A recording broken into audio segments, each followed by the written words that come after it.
Shalom, nous allons étudier le DAF Nun Bet dans ma Masechet Baba Batra. Nous reprendrons 5 lignes à la fin du DAF Nun Aleph. Amud Bet Tanura Banan, une braïta qui va encore parler du sujet précédent, c'est-à-dire lorsque des biens sont dans les mains d'une femme qui est mariée. Qu'en fait-on? Tanura Banan, En Mekabelin Pikdonot. Un étranger ne doit pas accepter un pikadon, donc c'est le fait de garder un objet, de garder une somme d'argent. Lomina Nashim, ni de femmes évidemment mariées. Mais l'omina avadim, ni de serviteurs, donc de deux personnes qui normalement ont leurs revenus qui appartiennent à quelqu'un d'autre. Mais l'omina tinokot est pareil, les enfants. Pourquoi? Parce qu'on craint que la femme, le serviteur ou l'enfant ait volé de l'argent qu'il y a chez le mari, le maître ou le père et viennent les cacher justement chez la personne. Donc les khatrila, on n'a pas le droit d'accepter. Kibel minaïcha, si par contre on ne le savait pas par exemple et qu'on a accepté ce pikadon. À ce moment-là, qui bel minaïcha, yechazel aïcha. À qui il faut le rendre maintenant? On ne devait pas l'accepter de peur que ça appartienne au mari. À qui doit-on le rendre maintenant lorsqu'on se rend compte que finalement on a pris alors qu'on n'aurait pas dû? Est-ce qu'on doit le rendre au mari parce qu'on sait que ça appartient au mari? Parce qu'on rend à la femme. Nous dit ici la braïta, on le rend à la femme. Pourquoi? Parce que c'est simplement, on craint simplement que ça appartienne au mari, mais on n'a pas la certitude. Et donc on a tout de même une présomption que ça appartient à la personne qui nous l'a donné, donc on le rend à la femme.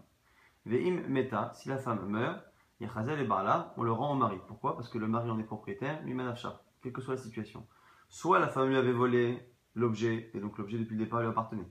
Soit elle ne l'avait pas volé, c'est à elle réellement. Et dans tous les cas, une fois qu'elle décède, c'est le mari qui en hérite. Donc le mari a droit à cet objet sans discussion. Maintenant, kibel mina eved, lorsqu'il a accepté, alors qu'il n'aurait pas dû, un pikadon, un objet qui provient d'un eved, d'un serviteur, yachazia la eved, il le rendra au eved, donc pareil, les khatrila, on craint que ce soit au patron, mais une fois qu'on nous l'a donné, on le rend au eved, ve'im met, si par contre il décède, yachzir les rabots, il devra non pas le rendre aux héritiers du eved, mais ici au maître. Alors ici c'est toute une contradiction, le Rashbam essaie d'expliquer, les commentaires essaient d'expliquer justement ce même Rashbam. Il faut comprendre parce que le Rashbam allait expliquer que pourquoi une fois que le serviteur meurt, on le rend au maître, c'est parce que finalement on est quasiment certain que ça appartient au maître. Parce qu'on a en plus une présomption qu'il n'y a pas chez une femme ou chez un enfant, c'est qu'on dit que de manière générale, les Arvadim, les serviteurs avaient l'habitude de voler en général chez leur maître. Et donc comme en général il n'a pas de propriété et qu'en plus il y a une présomption qu'il est un voleur puisqu'il est serviteur, on le rend au maître. Mais la Gemara, les commentaires justement se posent la question, c'est que si une fois qu'il meurt, on le rend au maître, c'est-à-dire qu'on est certain que ça appartenait au maître. Pourquoi, quand il était vivant, on le lui rendait à lui? C'est toute la contradiction ici de ce cas. Kibé minakatan. Maintenant, dans le cas du mineur, on n'aurait pas dû accepter, mais on a accepté des bijoux, de l'argent que le mineur nous a laissé en gage. Il y a un selo ségoula. Alors, on ne peut pas le rendre au katan. Pourquoi? Parce que comme un enfant ne sait pas garder une somme, on doit faire en sorte de la lui garder. Mais on ne peut pas non plus la garder complètement. Qu'est-ce qu'on fait?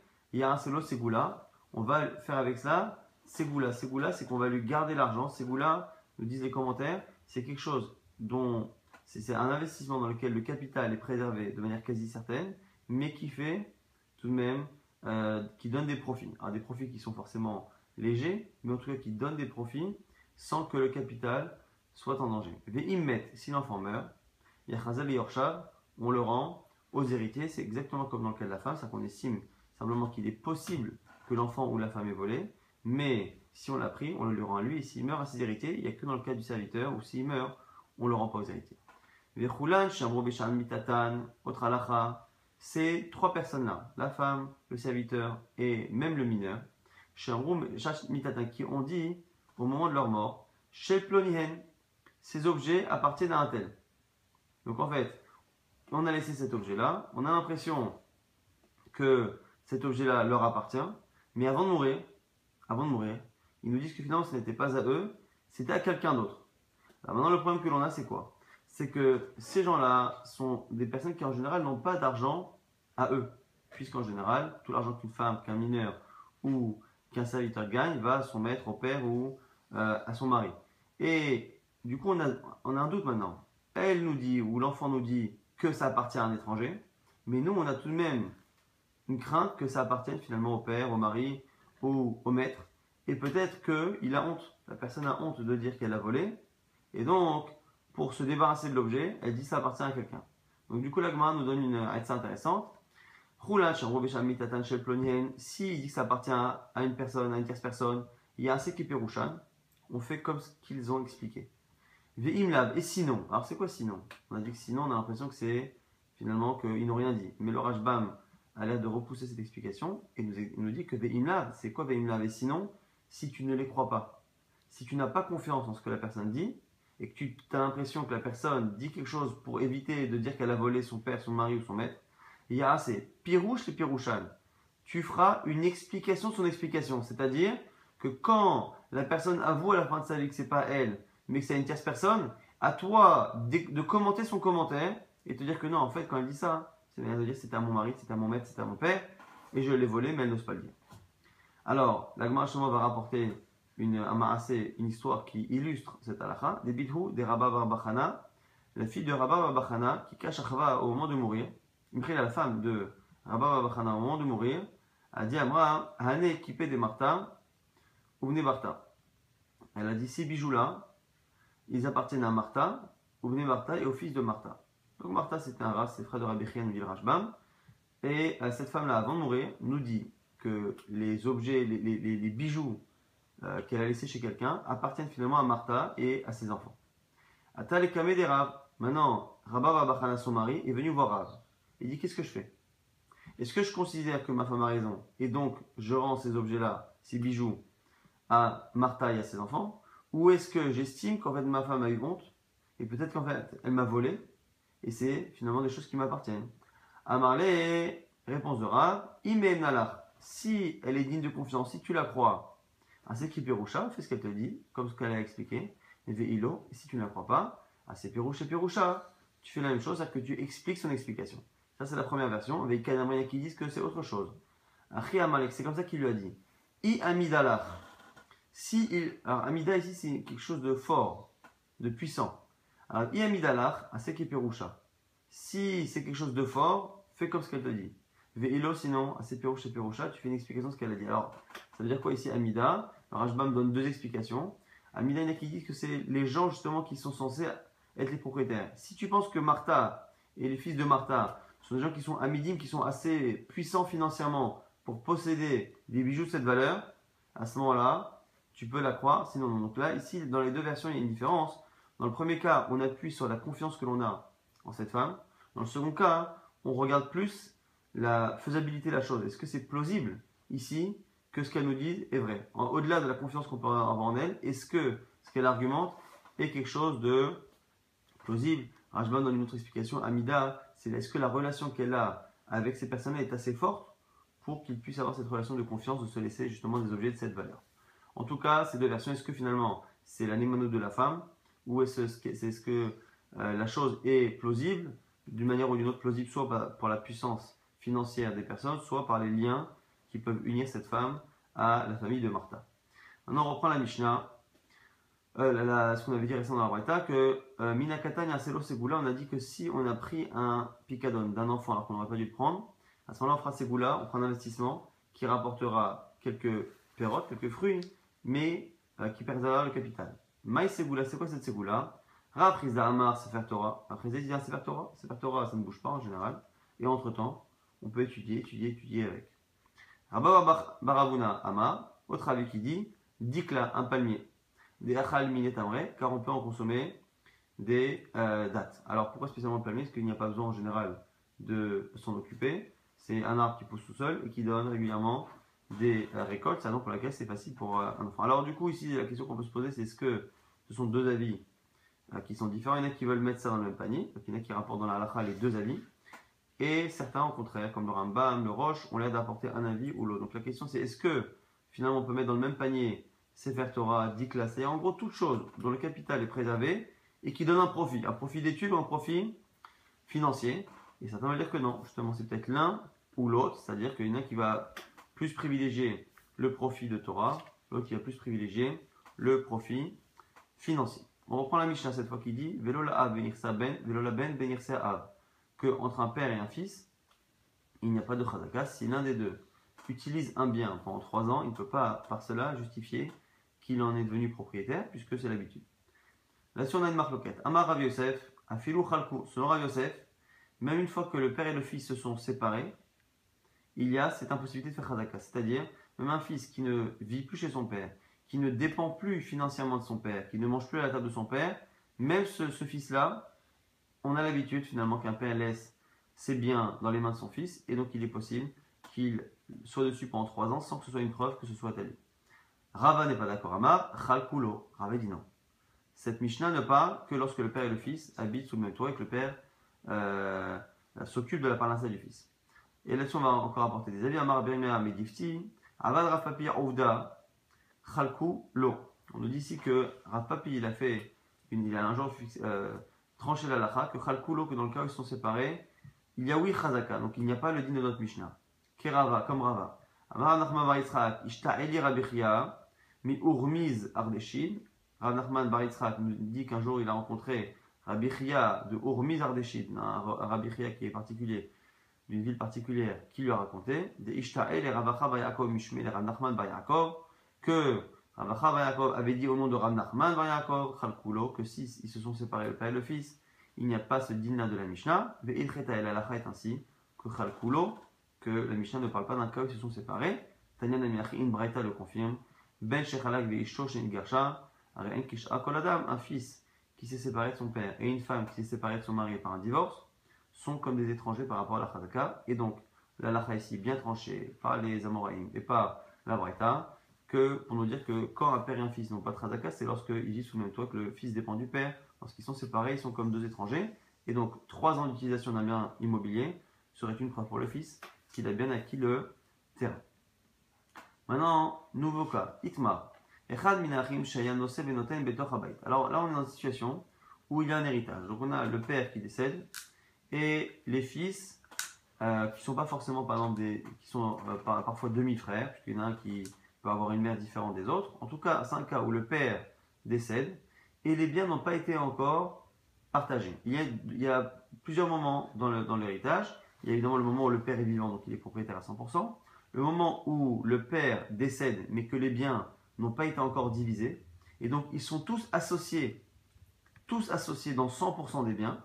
Et à un moment donné, imaginons qu'ils soient plusieurs frères et que chacun ait une part je sais pas moi, de 20%. Ils sont 5 frères, il n'y a aucun béchor, aucun aîné. Et du coup, c'est 20% chacun. Ces 20%-là, ils auront 20% dans 100% des biens. À partir du moment où chacun prend sa part, ils deviennent propriétaires à 100% de chacun 20% des biens. Là, on est dans la situation justement intermédiaire, c'est-à-dire qu'ils sont tous associés dans les biens. Maintenant, sur ces 5 frères, on en a un qui a l'habitude de signer les documents, c'est lui qui est administrateur, on va dire, des biens du père. Et on voit des documents sur lesquels son nom apparaît, comme quoi il a prêté l'argent, comme quoi il a acquis. Donc il a des documents qui attestent qu'on lui doit telle somme, que tel terrain lui appartient. Et du coup, on a une discussion maintenant. Ve'amar shelihem, lui dit que c'est son argent personnel. Rien à voir avec l'argent du père qu'il gère. Le Shenafluli mi bet avima aïdou, il a cet argent, parce qu'a priori ce sont des orphelins jeunes.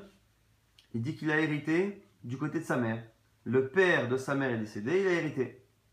Amarav, et maintenant il y a un requête. Alav la vie raya. Selon Rav, on part du principe que tous les biens qu'il a sont les biens de la fratrie, et donc c'est à lui de prouver que tel bien, même s'il a un document, à lui de prouver qu'il avait vraiment les fonds pour acheter ce terrain et qu'il a vraiment eu un héritage. Shmuel dit non, Amar, Alachin Aviraya, comme il a un document, c'est au frère de prouver que cet argent, cette somme, ne lui appartient pas.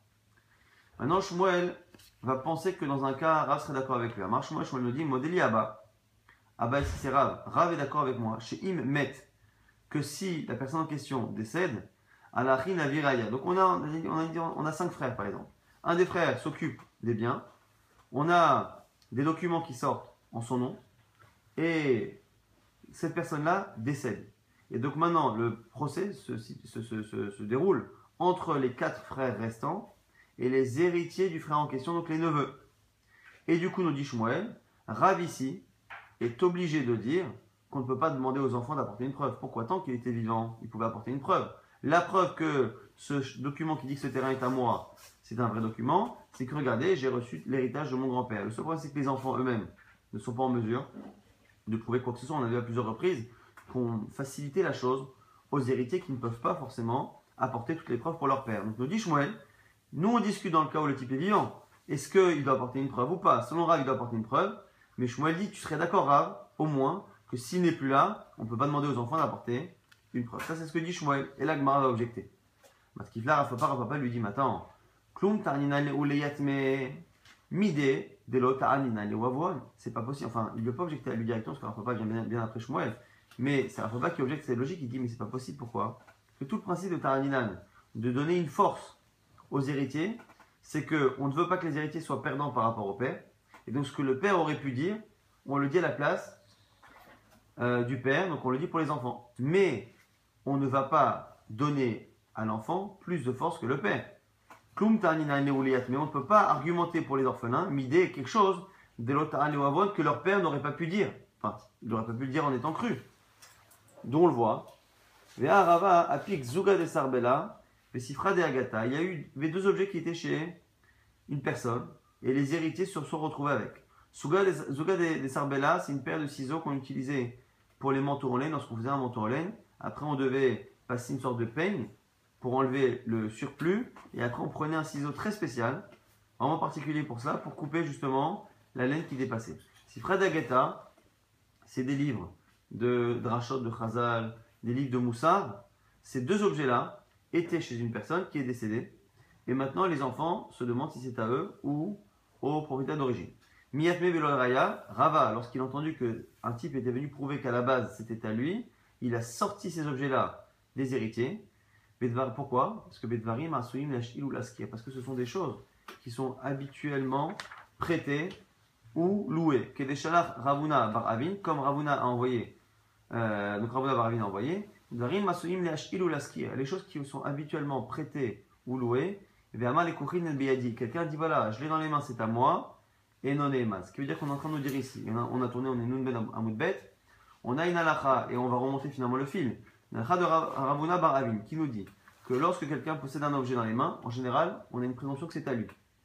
Sauf si c'est un objet qui habituellement est prêté. Là, ce genre de ciseaux, ils sont assez rares. On a besoin une fois, deux fois dans une vie, donc du coup, en général, c'est toujours une personne qui les prête.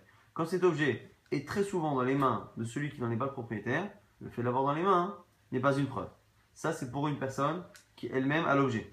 On voit que puisque une personne ne peut pas dire que c'est à elle lorsqu'elle a dans les mains, on voit que Rava n'a eu aucun scrupule à appliquer cette halakha aux enfants. Lorsque des enfants se sont retrouvés à avoir Zuga des Arbella et Sifra de Agata, ces ciseaux et ce livre de Moussa, comme il a estimé que le père lui-même, en disant c'est à moi, je l'ai dans les mains, n'était pas cru, il a estimé que les enfants non plus, donc il n'a pas donné plus de force aux enfants qu'au père. Et donc du coup, la Gemara nous dit, toi aussi Shmuel, comment as-tu dire un seul instant que le père doit apporter une preuve selon Rav, mais que si le père meurt, les enfants n'ont pas besoin d'apporter une raya, les enfants ne peuvent pas avoir plus de force. La Gemara dit, Kashia, c'est une kusha, donc cette remarque de Shmuel est objectée par la Gemara, donc a priori, on a cette marque loquette entre Rav et Shmuel, que le père, le frère soit vivant, ou pas, c'est-à-dire qu'on estime que selon Rav, c'est à celui qui gère les biens d'apporter une preuve que ces documents sont vrais. Selon Shmuel, ce n'est pas à lui de le faire. Amar Aprizar Nanodi Loshano et là des En Chalokin Baïsatan. Tout ce qu'on dit justement au nom de Rav, qui doit prouver que c'est à lui, c'est lorsqu'ils n'ont rien séparé, c'est-à-dire que même au niveau de la nourriture, ils achètent leur nourriture et ils se nourrissent avec les biens communs de la maison, le chéquier du père. Aval Chalokin Baïsatan. Mais si déjà, au niveau, là ici c'est la pâte, si déjà pour manger, chacun a pris une partie de l'héritage pour se nourrir, et ils ont laissé, on va dire, le gros de l'héritage à partager plus tard, là, on le croit, puisqu'il a un document que c'est à lui, et qu'il a pris une petite part pour se nourrir, comme chacun a pris une petite part pour se nourrir, on estime que c'est peut-être sa part qui a justement donné beaucoup de pérotes, et qu'il a réussi à faire de bons investissements. Selon Rajba, il n'y a quasiment pas de limite. Même s'il a pris très peu, il peut justifier posséder beaucoup. Selon d'autres commentaires, comme Rabbeinu Hananel, il ne faut pas exagérer non plus, il faudra que le Beddin fasse une estimation sur la faisabilité de la chose. Maintenant, l'Agmar nous dit Re'aya Bemai.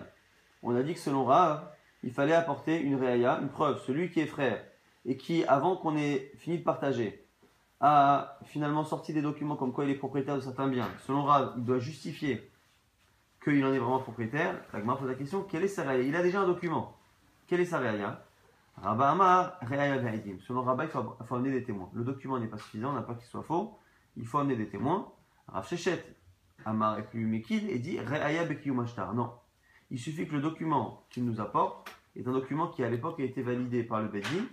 C'est-à-dire, rappelez-vous, on a dit comment on fait. Dès qu'on a un document, on va au Beddin avec les témoins.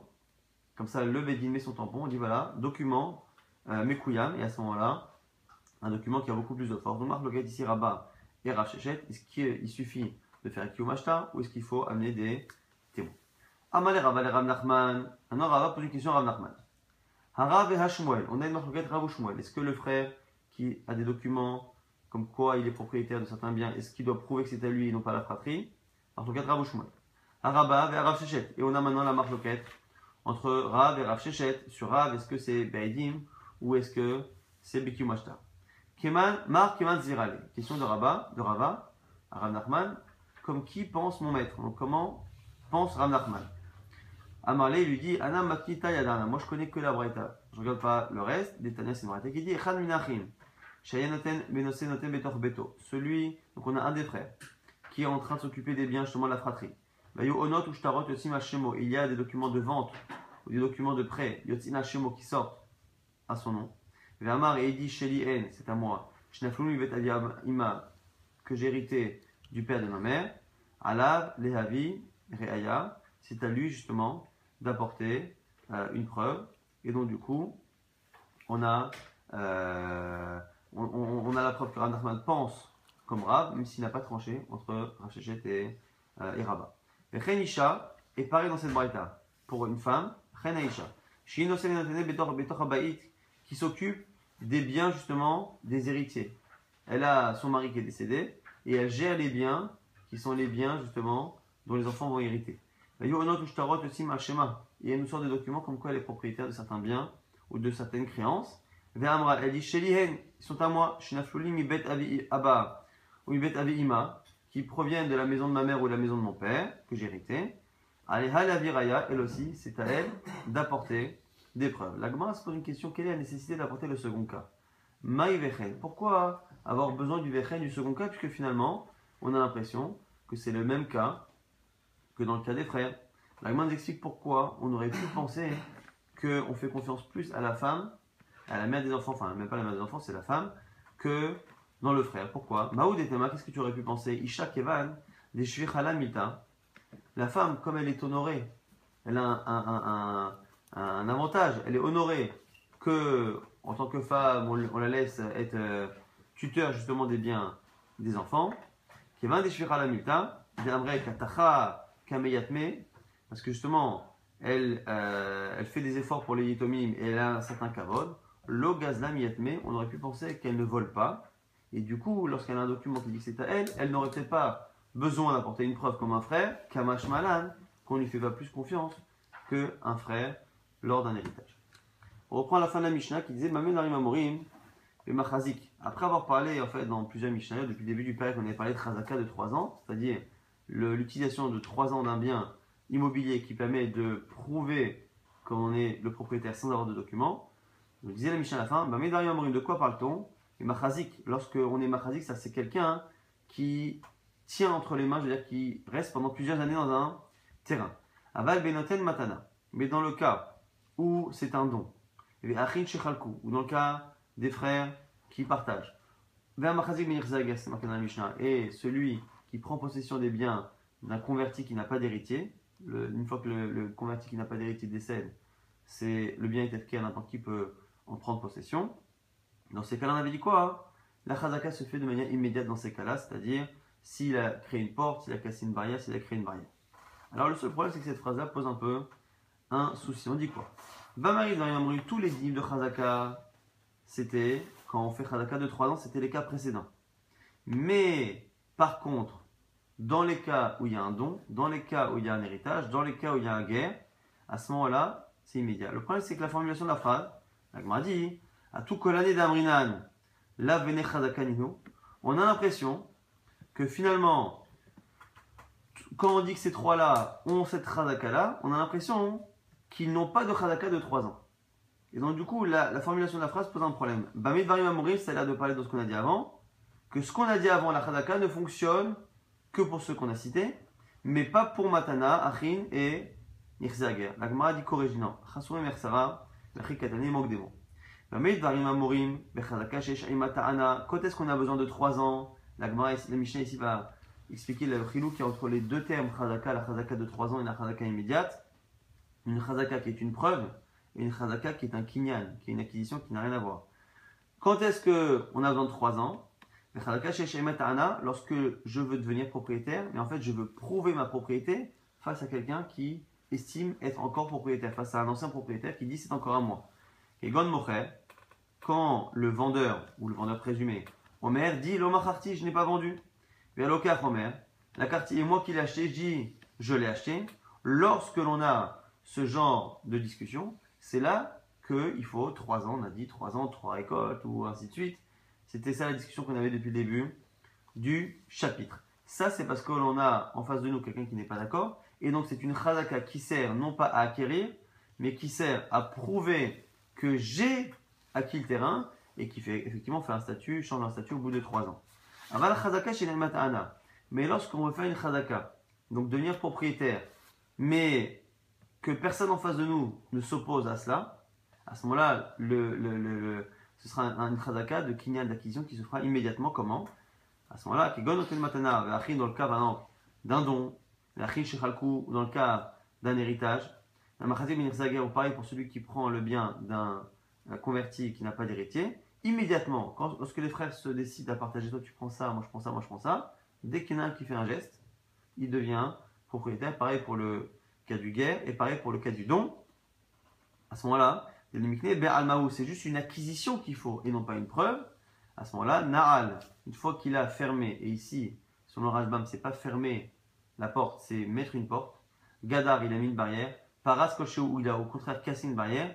Arezo, Chazaka. Donc ici, c'est vraiment une distinction très importante que nous fait la Mishnah entre la Chazaka qui sert de réaya, de preuve que je suis propriétaire. Croyez-moi, et là ici, c'est une Chazaka qui n'existe que lorsqu'il y a 2 Taranot, c'est-à-dire lui en face qui conteste ma propriété et moi qui affirme que j'en suis propriétaire. Parce que si je dis je squatte, on avait dit ça marche pas. Donc du coup là-bas c'est une chazaka de Nehemanut pour être cru dans ce que je dis. J'ai besoin de prouver que j'ai utilisé pendant 3 ans. Par contre, il y a une utilisation qui de manière immédiate peut changer un statut. C'est lorsqu'on est tous les deux d'accord. Le donneur, les frères pour partager ou le cas du guerre ou CFK. Il suffit de faire un premier geste qui est un geste qui est en général un geste de propriétaire pour montrer finalement que je deviens. Et à ce moment-là, c'est un changement de propriétaire. Encore une fois, c'est une action, une chazaka qui, de manière immédiate, crée un changement de propriété. Alors que jusqu'à présent, la chazaka, c'était pas un changement de propriété, c'était un changement de statut au niveau de la némanout. Jusqu'à pendant 3 ans, on ne te croit pas. Au bout de 3 ans, on te croit. Ça ne veut pas dire que le bien est devenu à toi au bout de 3 ans. Mais au bout de 3 ans, on estime qu'il est à toi depuis le début parce qu'on te croit. Donc c'est le terme chazaka qui est ambigu, mais dans le fond, ici, c'est deux choses complètement différentes. On a une braïta Taner, Rabbi Oshaya, Bikudushin et Bélévi. Rabbi Oshaya, il a enseigné dans les braïtot de Kiddushin qu'enseignait Lévi.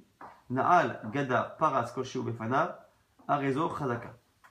Lorsqu'on fait ces gestes-là, de mettre une porte, une barrière ou de casser une barrière, Befanav, devant celui qui cède l'objet, ça marche, c'est une Chazaka. La Gemara dit quoi? Befanav in, Shelo Befanav lo, quoi, il faut que ce soit absolument devant lui, c'est obligatoire. La Gemara corrige, Amarava, Achikama, comme ça il faut comprendre. Befanav, si le propriétaire est là, l'autre sarech les memarlé, l'air chazek ukne.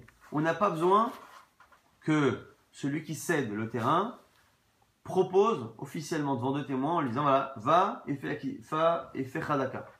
Par contre, chez l'Obefanav, si je fais l'action sans qu'il soit présent, j'ai besoin qu'au préalable devant 2 témoins, il m'est invité à le faire. C'est-à-dire les memarlé, l'air chazek ukne. Donc la phrase classique de l'air chazek ukne n'est nécessaire que si je vais moi après faire chazaka en son absence. On est loin du terrain, il dit devant 2 témoins, voilà, je te donne tout de suite l'objet, l'air chazek ukne. Et après lui s'en va, et je vais moi faire chazaka devant 2 témoins. À ce moment-là, je suis devenu propriétaire. Si par contre il est présent, il n'y a pas besoin de faire cette phrase. Très rapidement, on va donc résumer ce qu'on a vu dans le DAF. On a vu que de manière générale, on ne prenait pas depuis Kadon de gens qui en général ont des revenus qui reviennent à quelqu'un d'autre, comme une femme mariée, ou comme un serviteur, ou comme un enfant. Par contre, si on l'a fait, on doit le rendre à la personne en question. On ne parle pas du principe que ça a été volé, c'est juste un doute. Et donc du coup, on le rend à la femme, on le rend à Eved, on le rend à l'enfant. Si cette personne-là, entre-temps, est morte, la femme et l'enfant, on rendra à leurs héritiers. Pour le Eved, on rendra par contre au maître, parce qu'on le croit encore moins, et lui, on pense vraiment pour le coup qu'il a volé, même si ça fait un peu une contradiction comme on a vu. Après, quand une femme avait des objets chez elle, ou qu'elle avait mis chez quelqu'un à la banque, et avant de mourir, elle dit, voilà, cet argent que j'ai à la banque, finalement, il appartient à telle personne. Est-ce qu'on la croit ou pas? Alors, Agma nous dit, ça dépend. Si tu la crois, si tu lui fais confiance, oui. Si tu ne lui fais pas confiance, il est possible qu'en fait, elle ait volé à son mari, mais qu'elle n'ose pas le dire. Et donc, elle a dit quelque chose finalement d'intermédiaire. Il y en a qui disent qu'il ne faut pas regarder le fait qu'elle soit néménette ou pas. Il faut regarder ce que c'est plausible que la personne qui est censée être propriétaire puisse être propriétaire de cela. Lorsque, par contre, on a pris un picadon à un enfant, on ne peut pas le lui rendre. On n'aurait pas dû le prendre, on ne peut pas le rendre parce que l'enfant va le perdre. Donc, on lui fait un investissement qui préserve le capital et donne quelques pérotes. Marc Loquette, est-ce que c'est un Sefer Torah, par exemple, qui donne un profit au niveau de l'étude et qui se préserve, ou est-ce que c'est quelque chose de financier comme un palmier? On a vu qu'entre un père et un fils, il n'y avait pas de tralaka. On avait une discussion, est-ce que c'est que lorsque le fils habite chez le père ou pas? Et la maskana, c'est que lorsque le fils habite chez le père et qu'il dépend de lui, qu'il n'y a pas de tralaka entre l'un et l'autre, c'est-à-dire que le fait que l'un utilise les biens de l'autre pendant 3 ans n'est pas une preuve, mais lorsqu'ils sont séparés, ils deviennent comme 2 étrangers, et donc si un utilise les biens pendant 3 ans, il est cru lorsqu'il dit qu'il l'a acheté. Après, on avait vu dans une fratrie où on n'avait pas encore partagé les biens, un frère gère les biens, et il nous montre après qu'il a des propriétés. Est-ce que c'est à lui de prouver que c'est bien à lui? Il a un document. Mais est-ce que c'est à lui de prouver qu'il a bien pu avoir de l'argent par ailleurs parce qu'on a peur qu'il ait finalement détourné l'argent de l'héritage? Ou pas? Selon Rav, il doit apporter une preuve. Selon Shmuel, il ne doit pas en apporter. Et la maskana de l'Agmara, c'est que finalement, même s'il meurt, c'est pareil. Selon Rav, les enfants doivent apporter des preuves. Selon Shmuel, ils n'ont pas besoin d'apporter une preuve. Quelle est cette preuve justement? Quelle est cette preuve? Est-ce qu'il faut amener des témoins? Ou est-ce que le simple fait que le document était mekuyam, était validé au Beddin est suffisant? Et on a vu de la même manière qu'on ne croit pas le frère, selon Rav, on ne croit pas, et c'est comme ça la halakha kaniré, c'est une braïta, on ne croit pas non plus une femme qui gère les biens des enfants de son mari qui est mort, on ne la croit pas lorsqu'elle sort des documents qui attestent qu'elle est propriétaire, on lui demande de prouver d'où elle a pu avoir cet argent. On a vu également le chilou qu'il y a entre la chadaka qu'on voit depuis le début du chapitre, qui est une chadaka de preuve que je suis bien propriétaire, que j'ai bien acheté à 3 ans, donc c'est 3 ans d'utilisation. Et on a une autre hadaka, qui est lorsque quelqu'un me cède un bien ou quand on partage par exemple un héritage, à ce moment-là, il suffit que la personne me laisse faire un geste qui est en général un geste de propriétaire, d'enlever une porte, de casser une porte, de mettre une barrière, pour que ici on n'ait pas une preuve, mais qu'on ait une acquisition qui se fasse de manière immédiate avec un chilouk. Si le propriétaire n'est pas présent au moment où je fais le geste, il faut qu'il m'invite à la base devant 2 témoins à le faire, l'air trazekokné. Si par contre il est présent, il n'y a pas besoin qu'il le dise, il suffit qu'il me laisse faire la chose pour que la chazaka de Kinya se fasse de manière immédiate.